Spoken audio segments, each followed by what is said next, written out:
So hello everyone, आज के इस वीडियो से हम लोग शुरू करने वाले हैं अपने मैग 10 को। Okay, English studies in India. I know मैंने आज थोड़ा लेट कर दिया, मैंने बोला था रात तक ये वीडियो डाल दूंगी। एंड बच्चों देखो, क्योंकि है ना ये पूरा कंटेंट बनाने में, एक एक चीज़ का फैक्ट चेक करने में बहुत टाइम लग जाता है। मैं नहीं चाहती कि कोई भी इंफॉर्मेशन आपको गलत मिल जाए। ओके। तो इस बार जो है हम सारी के सारी अच्छे से जो डीप में पढ़ाई कर सकते हैं ना वो करेंगे, क्योंकि हमारे पास है टाइम। तो इस वीडियो में मैं सिर्फ और सिर्फ 3 यूनिट्स कवर करने वाली हूँ आप लोगों की, 3 ब्लॉक, सॉरी। ओके, उन ब्लॉक्स के अंदर जितनी भी यूनिट्स है वो सारी चीज़ें। फिर नेक्स्ट जो आपकी वीडियो आएगी उसमें नेक्स्ट 3 ब्लॉक्स, एंड उसके बाद रिमेनिंग 2 ब्लॉक्स।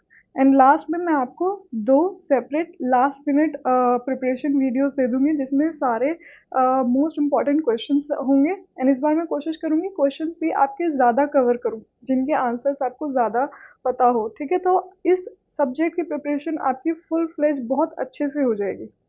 चलो शुरू करते हैं फिर। तो हमारा जो सबसे पहला ब्लॉक है, it is about the institutionalization of English studies in India. कि भाई देखो, इंग्लिश को किस तरीके से इंडिया के अंदर है ना, एक तरह से उसकी इंटरनल कह सकते हैं हम हिस्सा बना दिया। ठीक है, क्योंकि अब कोई बाहर से आके मान लो चाइनीज़ का प्रचार करने लग जाए, तो हम पूरे देश इस तरीके से चाइना को एक्सेप्ट नहीं करेंगे। चाइनीज़ लैंग्वेज को सारे के सारे लोग बोलने नहीं लग जाएंगे। तो ऐसे क्या इवेंट्स हुए कि पूरा का पूरा देश एकदम से चेंज हो गया कि हाँ भाई, इंग्लिश हमारे देश का पूरा हिस्सा होना चाहिए, ज़्यादा से ज़्यादा लोगों को इसे बोलना चाहिए। ऐसे क्या लोगों के अंदर सोच विचार आए, वो सब कुछ हम इस फर्स्ट ब्लॉक के अंदर डिस्कस करने वाले हैं। तो सबसे पहली बात आपको जाननी ये ज़रूरी है कि हमारे देश पे भाई राज किया था ब्रिटिशर्स ने। ठीक है, ब्रिटिशर्स आए थे, लगभग 200 सालों तक राज किया था। हम कह सकते हैं कि मिड 18th सेंचुरी से लेके एंड मिड 20th सेंचुरी तक हमारे ऊपर राज किया गया था। ये अप्रॉक्स है ना, उससे पहले भी थोड़ा सा उनका इन्फ्लुएंस देखने को मिल जाता था। तो इतने टाइम तक वो यहाँ रह के गए, और क्योंकि वो पावर में थे, है ना, तो उन लोगों ने अपनी जितनी भी चीज़ें हो सकती थी हम लोगों के दिमाग पे कंट्रोल पाने के लिए, वो सारे तौर तरीके अपनाए। उसमें से लैंग्वेज एक बहुत इम्पॉर्टेंट रोल प्ले करती है। तो उन लोगों ने बहुत जल्दी ये चीज़ समझ ली कि भाई इन लोगों के ऊपर आपको वाकई में अगर इनके माइंड के ऊपर कंट्रोल करना है ना, तो इनको अपनी लैंग्वेज थोप दो। एंड इन्हें ये बता दो कि इनकी संस्कृति बेकार है, इनकी लैंग्वेज बेकार है, इन्हें कुछ आता जाता नहीं है। इतना ही काफ़ी है कंट्रोल करने के लिए, बहुत ज़्यादा मेहनत करने की ज़रूरत नहीं है। ठीक है, तो ये सिर्फ और सिर्फ लैंग्वेज नहीं थी, ये इन्होंने पूरी पॉलिसीज बनाई, एक आइडियोलॉजी थोप दी लोगों के अंदर कि आपका कल्चर बेकार है, आपको रहना सहना कुछ नहीं आता। ठीक है, तो पहले तो हम लोगों को अपने ही बारे में बहुत ही ऐसे डिमीनिंग फीलिंग करवाई कि आप थोड़े ना हमारे सामने तुच्छ ही हो, सारे इंडियंस को। ठीक है, कि आपका कल्चर भी हमारे से नीचे है, आपकी लैंग्वेज भी नीचे है। तो आपको अगर पूरी दुनिया के बारे में जानना है तो हमारी लैंग्वेज के थ्रू जान पाओगे, क्योंकि आपका तो कुछ भी मॉडर्नाइजेशन ऐसा है ही नहीं। आप कुछ भी आज के तौर तरीके, रीति रिवाज कुछ नहीं जानते। आज आप लोग अभी भी बहुत पुराने टाइम में रह रहे हो। ठीक है, यहाँ से शुरुआत हो जाती है। अब क्या क्या चीज़ें आती है, देखो आपको ना एक वर्ड याद रखना पड़ेगा, हेजीमनी। ये वर्ड हमारा दिया था एंटोनियो ग्रामशी ने। ठीक है, ग्रामशी, तो ये याद रख लेना। ये मैंने आपको पहले भी पढ़ाया था जब मैंने पोस्ट कॉलोनियलिज्म पढ़ाया आपको, and Marxist view of literature बोला। तो मार्क्सिस्ट हमारे बोलते थे ना कि अगर आपको किसी के ऊपर रूल करना है तो वो वर्कर्स हो सकते हैं, है ना, और आप पावर में हो, रूलिंग पावर। तो एंटोनियो ग्रामशी ने बोला कि नहीं भाई, आप सिर्फ और सिर्फ फोर्सफुल रूल ही नहीं कर सकते किसी के ऊपर, आप किसी के कंसेंट के साथ भी रूल कर सकते हैं। कंसेंट के साथ कैसे रूल करेंगे, कि उनके दिमाग को ये बता दो कि भाई हम सही आप गलत। बस अगर किसी इंसान का इतना ब्रेन वॉश आपने कर दिया, तो वो अंधा होके आपकी बातों को फॉलो करेगा, फिर चाहे कितना ही उसका नुकसान क्यों ना हो। सेम हम लोगों के साथ भी हुआ। ठीक है, तो हम लोगों ने ये जो वेस्टर्न थॉट है ना, इसको किस तरीके से कौन से कॉन्सेप्ट्स के हिसाब से देखना शुरू कर दिया, फ्रीडम, इक्वालिटी, इंडिविजुअल डिग्निटी, इस हिसाब से हमने इसे समझना शुरू कर दिया। और जो इंग्लिश है वो इंडिया में एक तरह से नॉलेज प्रोड्यूसिंग सिस्टम भी बनी rather than just a medium. भाई देखो, कुछ बातें इसकी ऐसे नहीं होगी 100% बातें गलत ही होंगी, क्योंकि इंग्लिश हमारे वेस्टर्न साइड से आ रही थी जहां हमसे ज़्यादा मॉडर्नाइजेशन थी, there is no doubt in that. तो उस लैंग्वेज के अंदर भी वो सारी नॉलेज भी आ जाएगी ना, जो बाहर के देशों में जो साइंटिफिक डेवलपमेंट्स हो रही थी वो सब की सब हमें पता चल जाएंगी। तो in that point of view it was positive, ठीक है।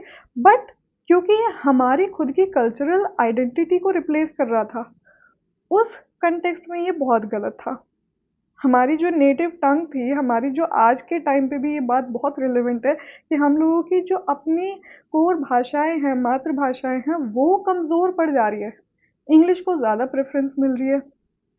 तो यहाँ पे ये चीज़ें गलत हो जाती है, क्योंकि आज के टाइम पे तो ऐसा कुछ ही नहीं है कि भाई नॉलेज सिर्फ और सिर्फ एक भाषा की मोहताज बन के रह गई है ना।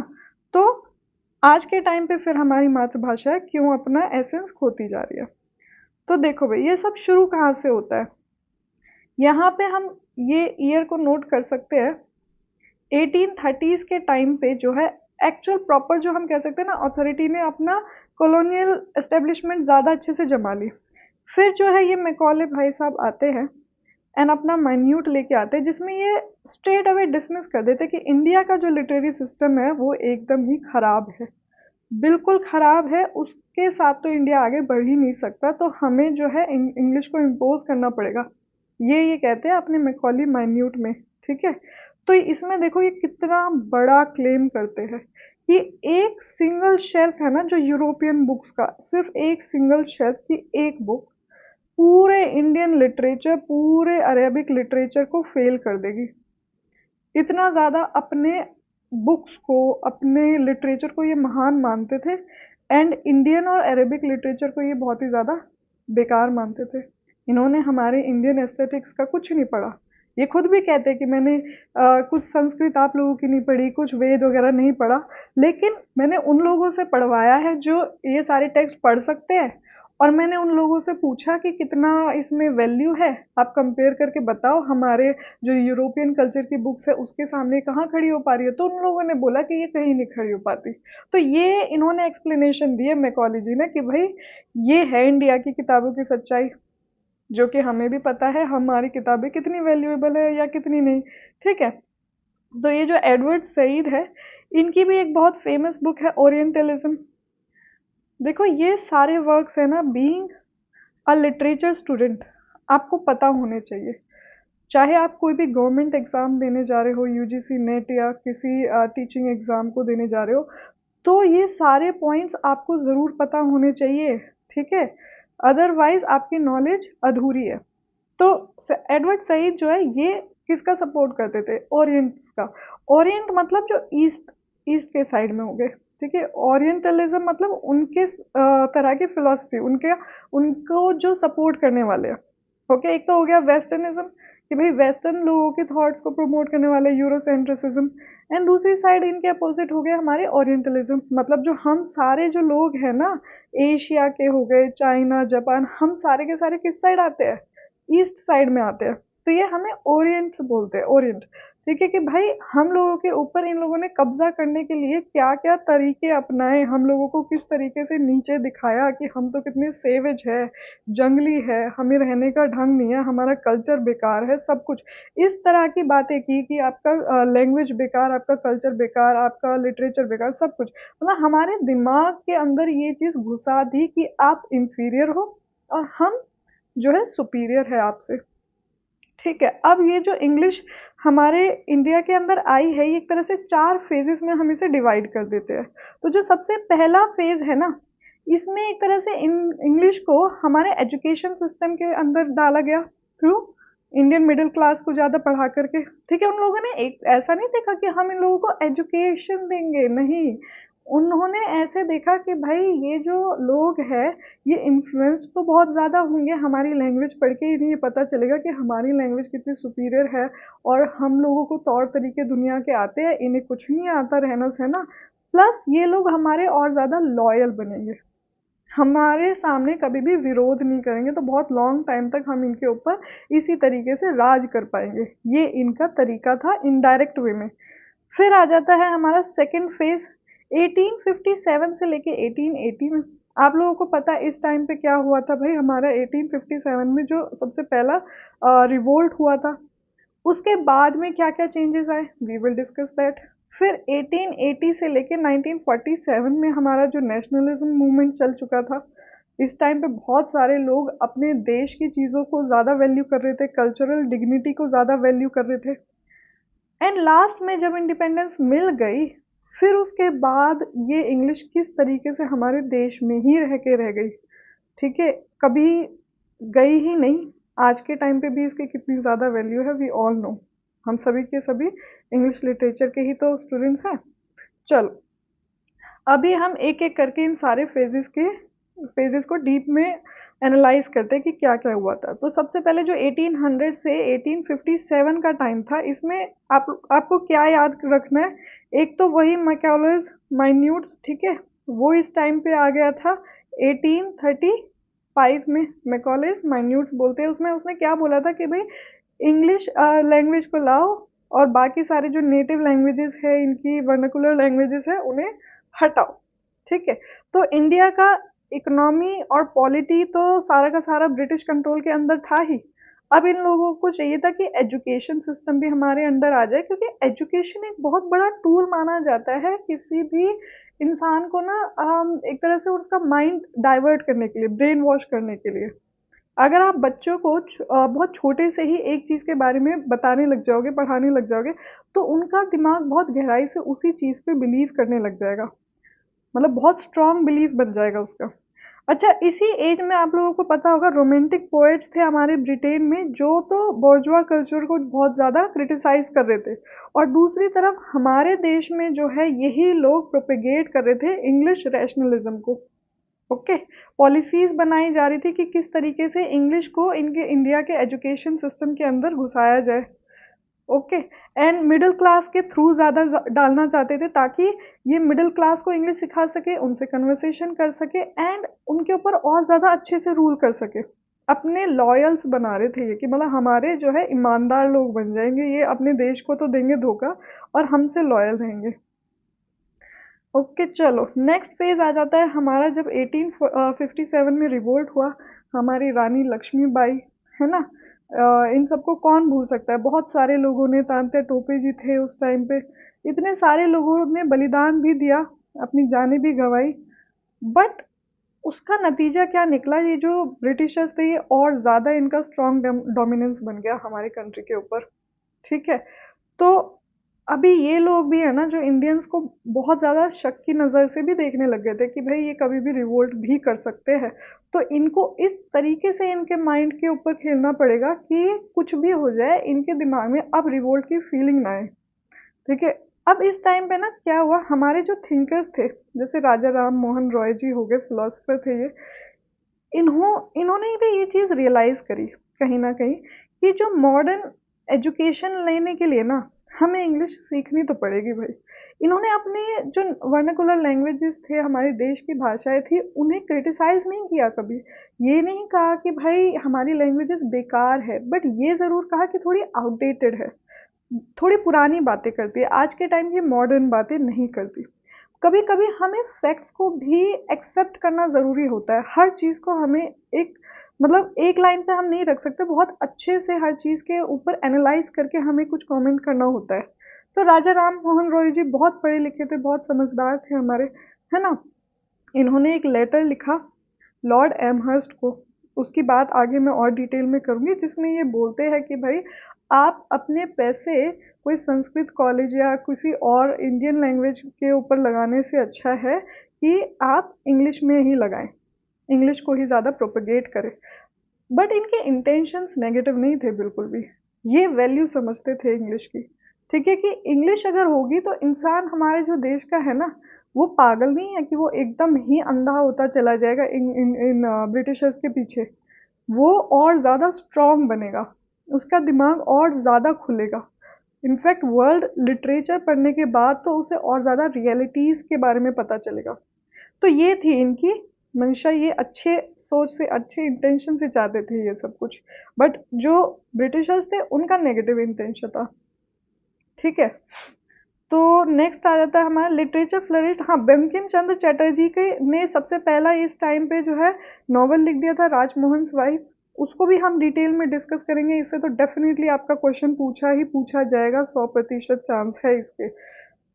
चलो, एंड इस टाइम पे हमारे और क्या होने लग गए थे, कॉलेजेस बनने लग गए थे डिफरेंट डिफरेंट लैंग्वेजेस के, एंग्लो अरेबिक, एंग्लो वैदिक कॉलेजेस बनने लग गए थे। तो कहीं ना कहीं इंग्लिश अब हमारी एजुकेशन का हिस्सा बनने लग गई थी इस टाइम तक। अब आ जाता है हमारा फेज 3, जब हमारी बिल्कुल जो आज़ादी की लड़ाई है वो पीक पर पहुंचने लग गई थी। जो हमारे लीडर्स थे ना, गांधी, नेहरू, ये खुद तो इंग्लिश में बहुत ज़्यादा अच्छे थे, बट ये लोग क्या एडवोकेट करते थे कि जो इंडियंस की अपनी लैंग्वेज है ना, उन्हीं में उनसे कम्युनिकेट किया जाए, उन्हीं के थ्रू ही उनसे जो है अपने मैसेजेस पहुंचाए जाए, ताकि हमारी जो वर्नाकुलर लैंग्वेजेस है वो कम ना हो जाए, मतलब उनकी वैल्यू कम ना हो जाए लोगों के सामने। तो इन लोगों का डिफरेंट पॉइंट ऑफ व्यू था चीज़ों को देखने का। ठीक है, और इस टाइम पे जो हमारे राइटर्स थे, लिटरेरी फिगर्स थे, वो भी उभर के आ रहे थे, बंकिम चंद्र चटर्जी जी एंड प्रेमचंद। ठीक है, ओके, फिर आ जाता है हमारा फेज 4, जो कि अभी हमारा करंट टाइम है, इसको हम 1947 से 2004 तक काउंट करते हैं। ठीक है, तो ये हमारा किस तरीके से लोगों ने ये रियलाइज करा कि भाई इंग्लिश जो है ना, ये हार्श रियलिटी ही सही, बट आज के टाइम की वर्ल्ड लैंग्वेज है। इस फैक्ट को हम नहीं नकार सकते। एंड मैं आपको एक बात बताऊं, ये जब एक वर्ल्ड लैंग्वेज होती है ना, तो एक देश को बाकी सारे देशों के साथ खड़े होने के लिए वो लैंग्वेज आनी चाहिए। क्योंकि अगर आप लोग शायद से ये बोल सकते हैं कि मैम देखो, चाइना के लोग हैं, जापान के लोग हैं, कोरिया के लोग हैं, ये लोग तो अपनी जो देश की भाषा है, नेटिव लैंग्वेज है, वो ही बोलते हैं। बट बहुत ही ज़्यादा बड़े तादाद में ना ये लोग अब बहुत तेज़ी से इंग्लिश सीख रहे हैं, क्योंकि इन लोगों ने भी ये चीज़ रियलाइज़ करी कि हम सिर्फ अपने एक देश में ना कन्फाइंड होके नहीं रह सकते, हमें पूरे दुनिया के साथ चलना पड़ेगा, और उसके लिए हमें ये वर्ल्ड लैंग्वेज सीखनी ज़रूरी है। प्लस ये भी चीज़ हुई कि भाई ये लैंग्वेज हमारे लिए एक तरह की सॉफ्ट पावर भी बनी। आप लोग जानते होंगे कि भाई जिन लोगों की इंग्लिश अच्छी होती है उन लोगों को जॉब्स भी बहुत इजीली मिल जाती है, वो एमएनसीज में बहुत अच्छे से काम कर लेते हैं, है ना। तो जो हमारे फैक्ट है, जो सच्चाई है, उसको तो हमें एक्सेप्ट करना पड़ेगा, चाहे वो हमें कितनी ही पसंद आए या ना आए। तो यही सारी बातें हैं, देखो इसमें लिखी हुई है, आप इसे अच्छे से पढ़ लेना डिटेल में। देखो भाई, मैंने ना ऑलरेडी आपको फर्स्ट यूनिट में एक पूरा ओवरव्यू दे दिया है कि इस पूरे ब्लॉक में क्या क्या दिया है। अब मैं थोड़ा सा फास्ट फॉरवर्ड करके बताऊंगी आपको, क्योंकि वो ये सारी बातें ना बहुत ज़्यादा डिटेल में रिपीट होने वाली है। ठीक है, एंग्लिसिस्ट कौन होते हैं, जो इंग्लिश एजुकेशन को एडवोकेट करेंगे, ओरिएंटलिस्ट जो हमारे क्लासिकल इंडियन लैंग्वेजेस जैसे संस्कृत, अरेबिक, पर्शियन हो गए, इनको सपोर्ट करेंगे। ठीक है, तो कोई कोई ऐसे भी थे जैसे चार्ल्स ग्रैंट करके, वो क्या बोलते थे कि इंडिया में बहुत ज़्यादा सुपरस्टिशंस है, वो कम हो जाएंगे अगर हम उन्हें अपनी लैंग्वेज की एजुकेशन देंगे। ठीक है, तो इंपीरियलिज्म का एक तरह से ये नया फेज था। मैंने सारी बात आपको समझा दी ना। फिर राजा राम मोहन रॉय का जो लेटर है टू लॉर्ड एमहर्स्ट, ये देखो कब लिखा गया था, 1823 में। ये मैंने आपको बता दिया कि संस्कृत कॉलेज के अगेंस्ट था, कि भाई वेस्टर्न साइंस जो है वो लोगों को पता चलनी चाहिए, मॉडर्न जो भी चेंजेस आ रहे हैं लाइफ हमारी सोसाइटी में, वो सब पता चलने चाहिए, तो लोगों का एक तरह से दिमाग खुलेगा।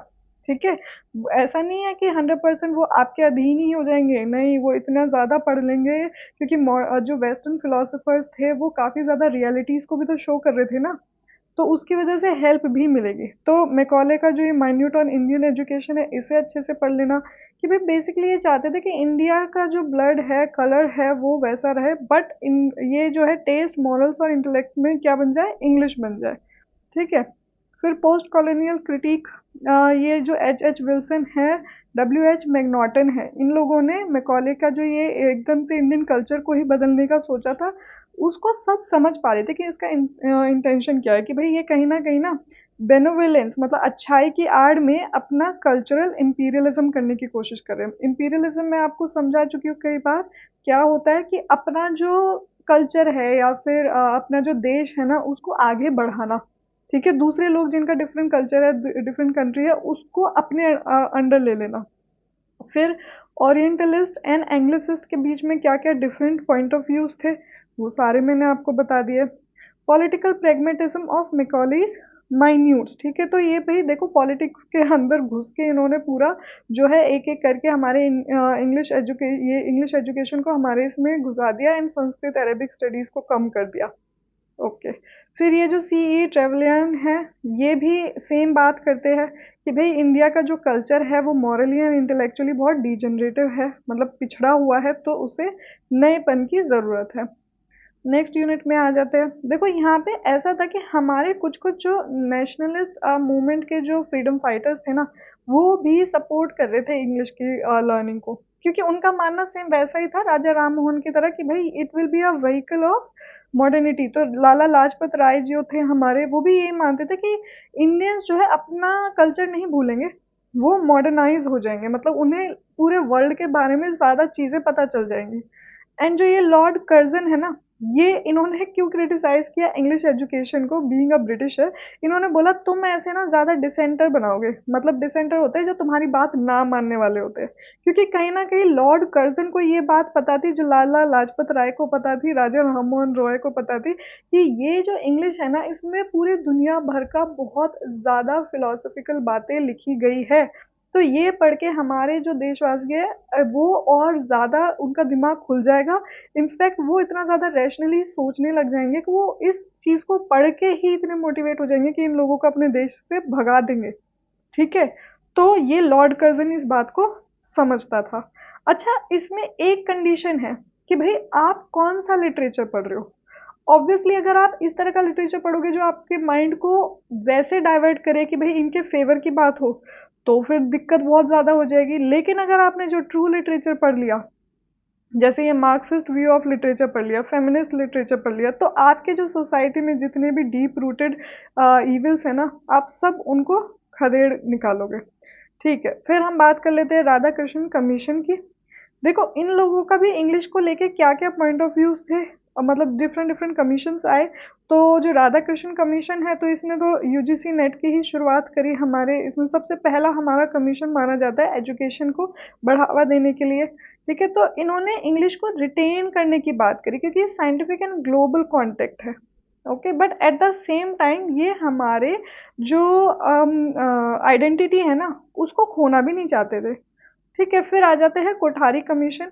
इन्होंने देखो थ्री लैंग्वेज फार्मूला की बात करी, ये ईयर्स आप लोग याद कर लेना 1964 से 66 में। तो ये कहते थे कि भाई जो मदर टंग है, रीजनल लैंग्वेज है, एक तो वो होनी चाहिए, स्कूल्स में वो सिखाई जानी चाहिए, फिर हिंदी और इंग्लिश में से कोई एक, एंड फिर कोई भी एक मॉडर्न इंडियन और फॉरेन लैंग्वेज। ठीक है। तो ये उन्होंने फॉर्मूला दे दिया था। फिर आ जाते हैं ए कार्वे। तो जो बोलते हैं कि भाई ये जो इंग्लिश है ना एक तरीके से ये पूरे देश को एकजुट रखने में मदद करेगी, क्योंकि हमारे देश में इतने सारी डिफरेंट डिफरेंट लैंग्वेजेस है, तो कोई भी एक देश की लैंग्वेज को हम पूरे देश पे कैसे थोप सकते हैं। मान लो आप कहोगे कि मैम जो हिंदी है वो डोमिनेटिंग लैंग्वेज है पूरे इंडिया में, तो साउथ के लोगों को भी हिंदी ही सीख लेनी चाहिए, है ना, ताकि हम पूरे देशवासी एक दूसरे से किसी एक कॉमन लैंग्वेज में बात कर सके। आप लोगों का बात सही हो सकता है, लेकिन वो कहेंगे कि जस्ट बिकॉज हम हमारी लैंग्वेज माइनॉरिटी में है तो हम आप लोगों की लैंग्वेज सीखे, आप लोग हमारी लैंग्वेज सीख लो ना। तो कहीं ना कहीं वो भी इस बात में अपने पॉइंट ऑफ व्यू में सही होंगे। तो इसका निष्कर्ष ये निकाला जा सकता है कि भाई ना तुम्हारी लैंग्वेज ना हमारी लैंग्वेज, हम ग्लोबल लैंग्वेज सीखते हैं जिसको सीखने के बहुत सारे फायदे हो सकते हैं। जैसे कि हम एक ग्लोबल सॉफ्ट पावर बन सकते हैं, जो कि इंडिया आज के टाइम पे है कहीं ना कहीं। ठीक है। तो ये जो ए कार्वे है इन्होंने ये चीज़ रियलाइज करी। ओके। और इन्होंने हायरार्कल व्यू ऑफ लैंग्वेजेस को भी समझा कि भाई इंग्लिश जो है आपको ये चीज़ तो माननी पड़ेगी थोड़ी सी ज़्यादा सुपीरियर है in context of modernization and scientific discourse, कि आपके हिंदी में तो वो सारे के सारे जो साइंटिफिक डिस्कवरीज है उनके बारे में साइंटिफिक नॉलेज नहीं लिखी गई ना, तो इस चीज़ को आपको मानना तो पड़ेगा। ओके। फिर आ जाती है हमारी न्यू एजुकेशन पॉलिसी। इन्होंने भी देखो अपनी तरफ से सारे के सारे जो इनइक्वालिटीज थे उन्हें हटाने की कोशिश की, वुमेन को अपॉर्चुनिटी देने की कोशिश की, स्केड्यूल कास्ट को, ट्राइब्स को, सबको।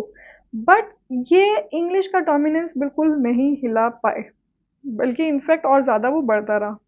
फिर आ जाते हैं रामा मूर्ति कमीशन। ये बेसिकली जो हमारा ये एनईपी आया था ना, इसी को उसका इम्प्लीमेंटेशन चेक करने के लिए बनाया गया था।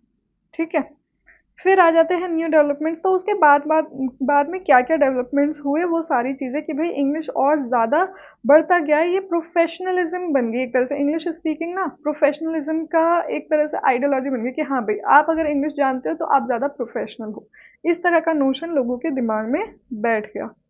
चलो नेक्स्ट यूनिट पे आ जाते हैं, settling down of English as studies and medium.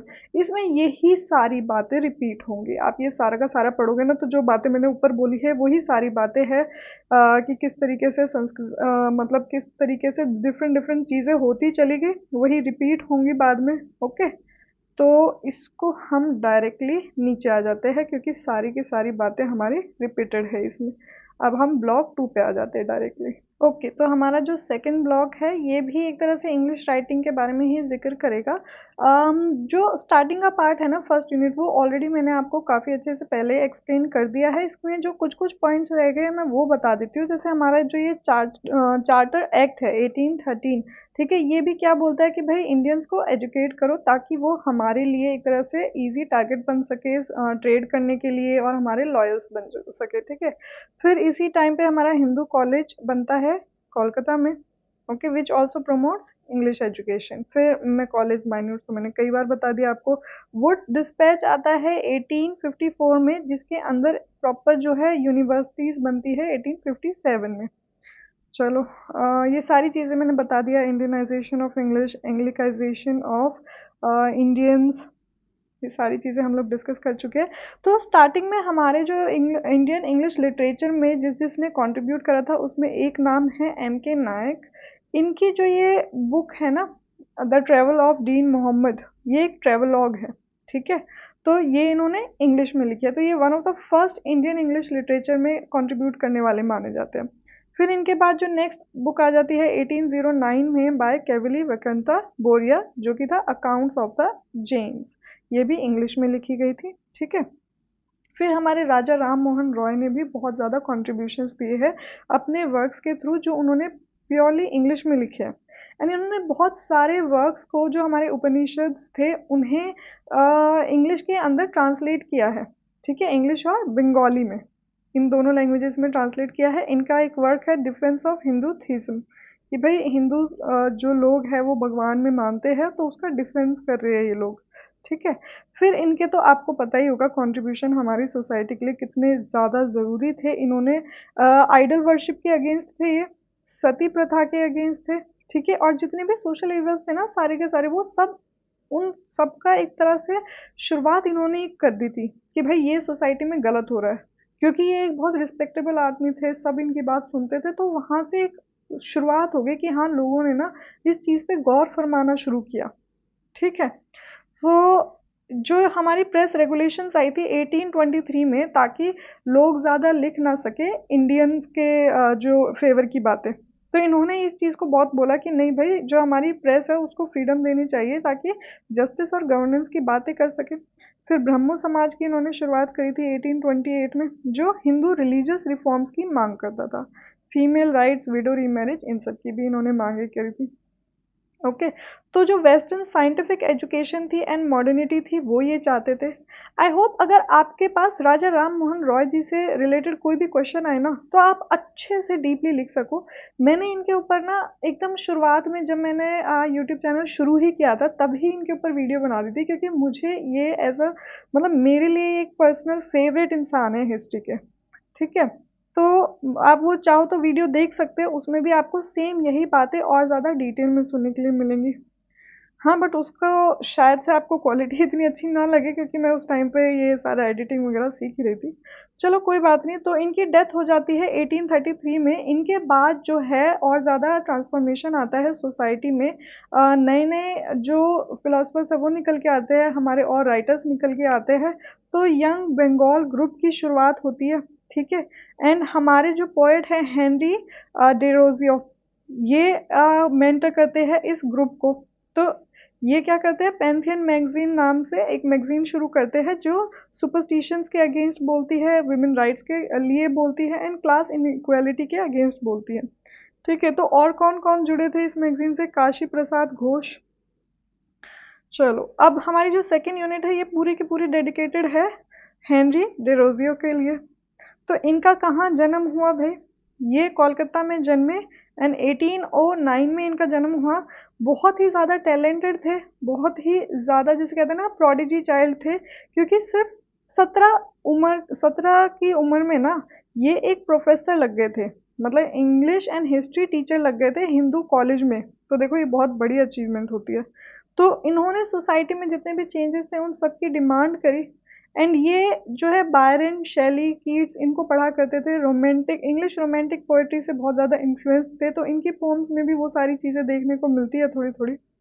फिर यंग बंगाल मूवमेंट जो था उससे जुड़े हुए थे, ठीक है। एंड जो राजा राम मोहन रॉय जी थे ना, उनके ब्रह्मो समाज, उससे तो बहुत ही ज़्यादा ये इन्फ्लुएंस थे, उनको बहुत मतलब उनसे बहुत प्रेरणा लेते थे। ओके। इनके जो स्टूडेंट्स रहे कृष्णा मोहन बनर्जी एंड ताराचंद चक्रवर्ती, ये भी बाद में जाके रिफॉर्मर्स एंड राइटर्स बने। ओके।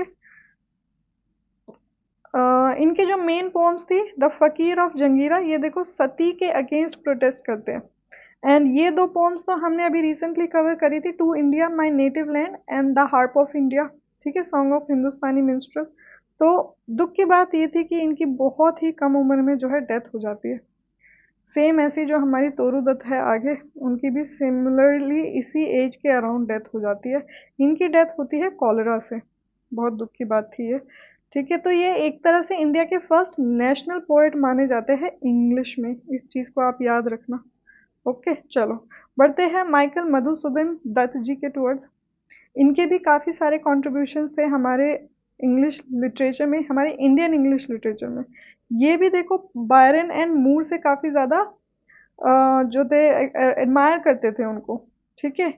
एंड ये western literature, culture and liberal ideas से काफ़ी ज़्यादा इन्फ्लुएंस्ड थे। पढ़ाई कहाँ से करी थी? हिंदू कॉलेज। ज़्यादातर आप देखोगे ये सारे लोग बंगाल से जो है रिश्ता रखते थे। एंड बंगाल का जो ये हिंदू कॉलेज है, ज़्यादातर जो हमारे पुराने फिलोसफर्स या रिफॉर्मर्स रहे हैं वो यहाँ से बिलोंग करते हैं।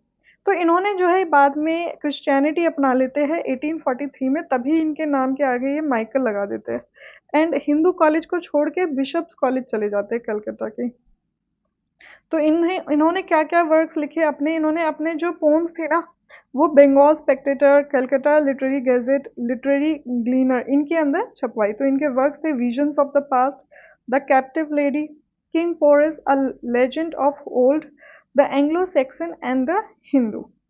तो आप इनकी थीम्स पढ़ सकते हो। Romantic in style, nationalist sentiments रखते थे, इंडियन मिथ एंड हिस्ट्री का जिक्र करते हैं, ठीक है। ओके। तो बंगाली में भी इन्होंने कंट्रीब्यूट किया, वो आप लोगों के लिए बहुत ज़्यादा इम्पोर्टेंट नहीं है पढ़ना।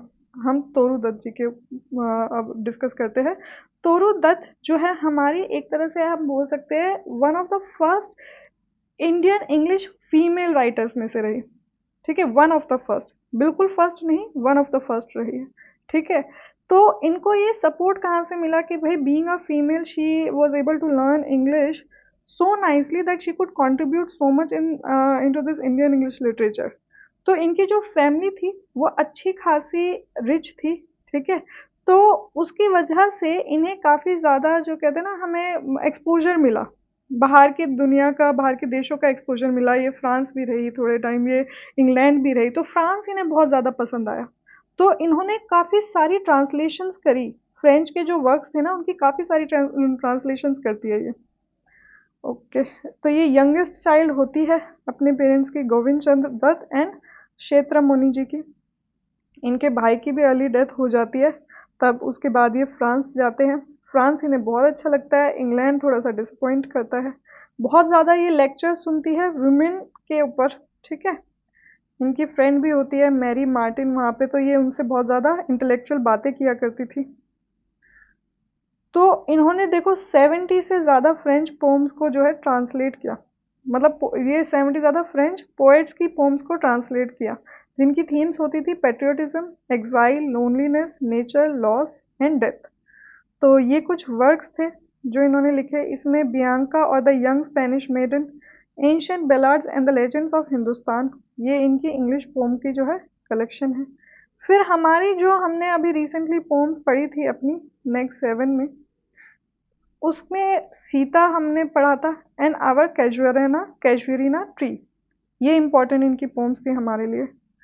ओके, तो ये भी अपनी नज़रों से देखती थी कि भाई वुमेन का क्या हमारे समाज में आज स्टेटस है, एंड उसके ऊपर लिखा भी करती थी। तो इनकी भी डेथ जल्दी हो जाती है 21 साल की उम्र में, सिर्फ और सिर्फ ट्यूबरक्लोसिस से। तो हमने अपने दो बहुत ही महान हस्तियों को खो दिया था जल्दी उम्र में, अदरवाइज शायद ये लोग और बहुत ज़्यादा कंट्रीब्यूट करते इस लिटरेचर के अंदर। So our next block is all about the beginnings of the Indian English novel, कि भाई इंडिया में इंग्लिश नॉवल की शुरुआत कैसे गई। तो इसमें सबसे बड़ा श्रेय जाता है बंकिम चंद्र चटर्जी को, ठीक है। एंड इन्होंने जब ये नॉवल लिखने की शुरुआत की थी ना, तब एक तरह से बंगाल में रेनेसांस आ रहा था। एंड इस टाइम पे जो हमारे पियरी चंद मित्रा जी है, इन्होंने बंगाली नॉवल लिखा था, ये अलालेर घरेर दुलाल, ठीक है, जो मिडिल क्लास नैरेटिव्स को बताता था उस टाइम पे। फिर ये हमारी बंकिम चंद्र चटर्जी की सबसे पहली नॉवल आती है, इन्हीं की नहीं, एक तरह से फर्स्ट इंडियन इंग्लिश नॉवल मानी जाती है ये, राजमोहन्स वाइफ। इस पूरे नॉवल में हम इसी नॉवल को, इस पूरे ब्लॉक में हम इस नॉवल को ही डिस्कस करने वाले हैं। तो उससे पहले हम बंकिम चंद्र चटर्जी की लाइफ के बारे में थोड़ा समझ लेते हैं। इनका जन्म हुआ 1838 में एक ऑर्थोडॉक्स फैमिली में, एंड इन्होंने एजुकेशन ली Bengali, English and Sanskrit languages की, ठीक है। तो ये काफ़ी ज़्यादा किससे इन्फ्लुएंस थे, एनलाइटनमेंट जो रैशनलिज्म है ना, आप लोगों ने पढ़ा होगा कि हमारे रोमांटिक एज से पहले जो थी एनलाइटनमेंट एज थी, उसको आप लोगों ने पढ़ा होगा, तो ये उससे इन्फ्लुएंस थे काफ़ी। फिर उन्होंने किस चीज़ को अपोज किया, child marriage and window immolation. Okay, बाद में जो है ये हिंदू रिवाइवलिज्म में एंड नेशनलिज्म में मानने लग गए, तो ये थोड़े से विद्यासागर जी से थोड़े डिस्टेंस हो गए कि भाई उनके विचार थोड़े अलग होने लग गए। ओके फिर इनके जो मेजर वर्क्स थे, दुर्गेश नंदिनी, कपाल कुंडला एंड आनंद मठ। देखो ये आनंद मठ के अंदर ही इन्होंने जो है वंदे मातरम भी लिखा है। तो ये एक सन्यासी रेबेलियन के ऊपर बेस्ड है, एंड जो इनका सबसे ज़्यादा पॉपुलर सॉन्ग है वंदे मातरम, वो आनंद मठ के अंदर आता है, जो कि इन्होंने लिखा था 1882 के अंदर। ओके, चलो अब हम ये राजमोहन की वाइफ है ना जो, उसके बारे में पढ़ लेते हैं, उसकी समरी देख लेते हैं कि क्या है इस स्टोरी के अंदर। तो इस स्टोरी में हमारी जो मेन कैरेक्टर है वो है मातंगिनी, ठीक है। बहुत सुंदर है, वर्चुअस लेडी है, ठीक है, बट वो एक अब्यूसिव मैरिज में फंसी हुई है अपने पति के साथ, जो कि बहुत क्रूअल है, राजमोहन, जो उसे बहुत ज़्यादा पीटता है एंड शक की नज़र से देखता है उसे। ये जो मतंगनी है, ये सीक्रेटली किससे प्यार करती है, अपने brother in law Madhav Ghosh से प्यार करती है, जो कि बहुत ही नोबल एंड एजुकेटेड मैन है। एंड जो ये माधव घोष है, इसकी शादी हो चुकी है हिमांगिनी से, ठीक है। और इनके अलावा एक और कैरेक्टर भी है, मधुर घोष, जो कि माधव का कज़न है, ठीक है। ये जो है बहुत ही ऐसे चालबाज, जो जमींदार नहीं रहते थे, धोखेबाज टाइप, वो था। अब ये जो राजमोहन है, ये भी ग्रीड से एंड जेलेसी से बहुत ज़्यादा वो रहता है, मतलब इसके अंदर भरी रहती है फीलिंग माधव घोष के टुवर्ड्स। तो ये मधुर के साथ मिलके ये माधव को लूटने की कोशिश करते हैं, बट ये सारी बातें जो है हमारी मतंगनी सुन लेती है कि उसका पति और ये जो मधुर घोष है, ये दोनों मिलके माधव के अगेंस्ट ऐसे प्लॉटिंग कर रहे हैं।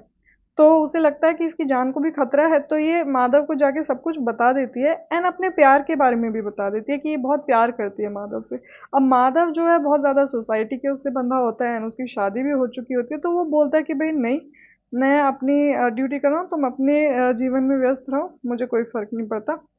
तो ये जो इलिसिट इमोशंस थे ना मतंगनी के, ये कभी भी इस नॉवल के अंदर पूरी तरीके से सैंक्शन नहीं करे गए कि वो सही थी अपने तरीके। मैंने आपको बताया ना, बंकिम चंद्र चटर्जी भी तो थोड़े थोड़े हमारे हिंदुइज्म एंड जो उस टाइम पे सोसाइटी के जो नॉर्म्स थे, उनसे भी बंधे हुए थे।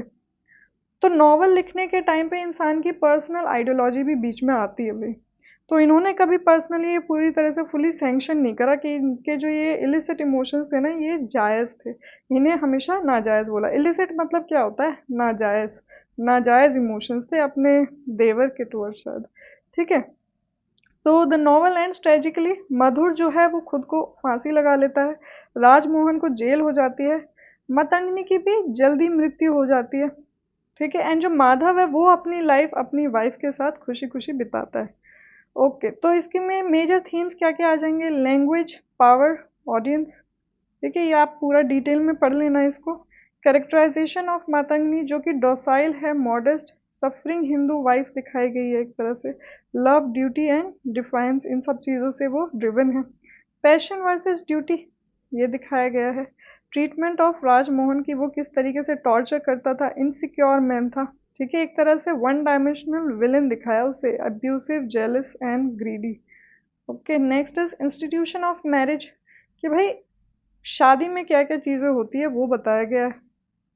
ओके, फिर melodrama as a narrative device, इसकी नैरेटिव डिवाइस क्या है? मेलोड्रामा, बहुत ही ओवर ड्रामा इसके अंदर पोर्ट्रे किया गया है। तो इसी के साथ हमारा ये फर्स्ट वीडियो अबाउट मैग 10 ख़त्म होती है। जल्दी ही आपको मैग 10 का दूसरा पार्ट भी मिल जाएगा, जिसमें हम नेक्स्ट 3 ब्लॉक्स कवर करेंगे। Okay, so till then take care, bye bye, मिलते हैं हमारी नेक्स्ट वीडियो में।